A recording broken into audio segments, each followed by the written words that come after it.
আসসালামু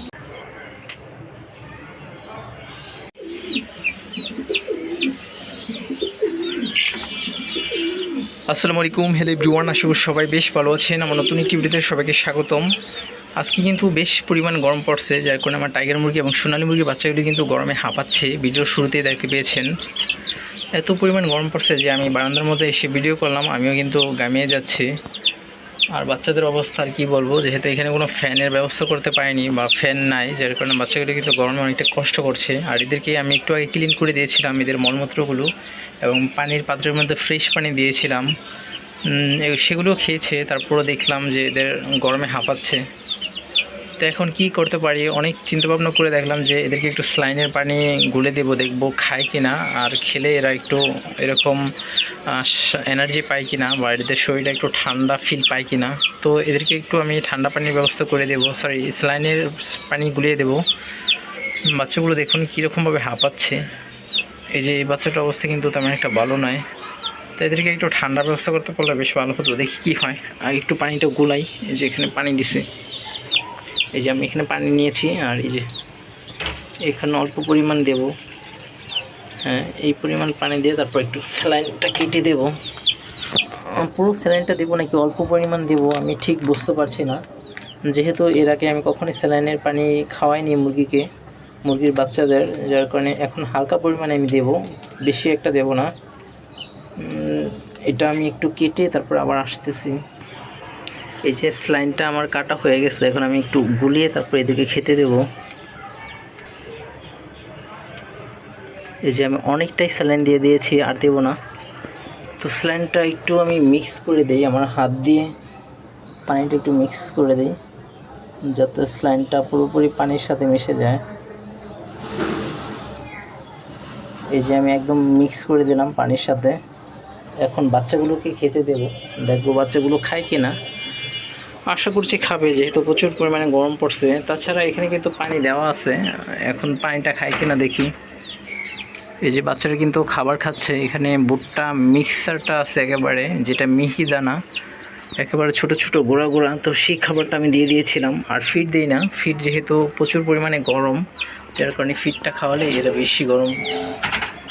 বেশি গরমে কষ্ট পাবে, যার কারণে এখন আর ফিডটা দেই না। মানে সকালে দেই, আর দুপুরের দিকে দেবো না, আর সন্ধ্যার আগ মুহূর্তে দেবো, মানে বিকালের দিকে। তো এই যে আমি পানিটা দিয়ে দিলাম, আর এখানে একটা ক্লিপ লাগিয়ে দিতে হবে, না হলে পানিটা ফেলে দেবে ওরা। এই যে এই ক্লিপটা আমি এখানে লাগিয়ে দিলাম।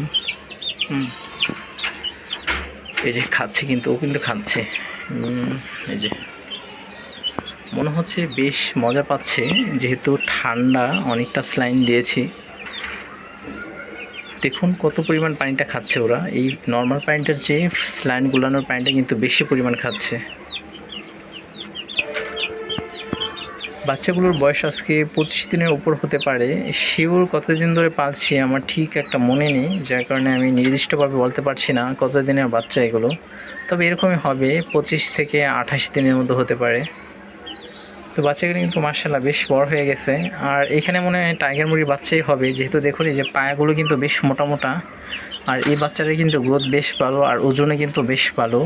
এবং এই যে এই বাচ্চাটা দেখতে পেয়েছেন, এটা হলো সবচেয়ে বড় বাচ্চা। এরপর হলো এই যে এই বাচ্চাটা, এবং এই দুটো বাচ্চা কিন্তু এক সমান। আর একটু ছোট বাচ্চা হলো যে এটা কিন্তু সবার বড় ছিল, কিন্তু এই বাচ্চাটা একটু অসুস্থ হয়ে গিয়েছিল, যার কারণে তখন বাচ্চাটা একটু খাবারটা কমিয়ে দিয়েছিল। এরপর আমি র্যানামাইসিস এই ওষুধটা এনেছিলাম দোকান থেকে। ওষুধটা আনার পর লাইটের একটু ব্যবস্থা করে দিয়েছিলাম। এরপর বাচ্চাটা দেখি আর জেমায় না, এটা সুস্থ হয়ে গেছে, যার কারণে এখন বাচ্চাটা মানে সবার একটু ছোট আছে। তাছাড়া এই বাচ্চাটা মনে হয় মোরগ হবে, যার কারণে এটা গোলগাল এরকম দেখা যাচ্ছে, মানে ড্যাঙ্গা মুরগি যেটা বলা হয়। তো বাচ্চাটা খাচ্ছে।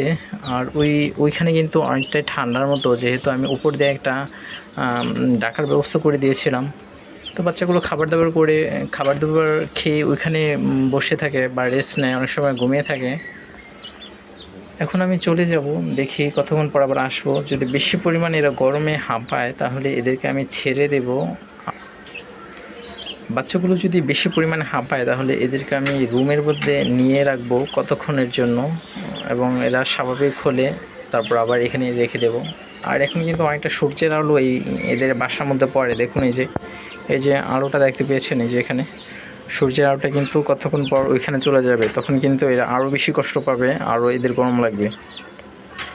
তো যাই হোক, আমার ভিডিওটা আজকে এই পর্যন্তই। সবাই ভালো থাকবেন, আর পুরো ভিডিওটা দেখে সবাই একটা লাইক করে দেবেন, তাহলে অনেক উপকৃত হব। আল্লাহ হাফেজ।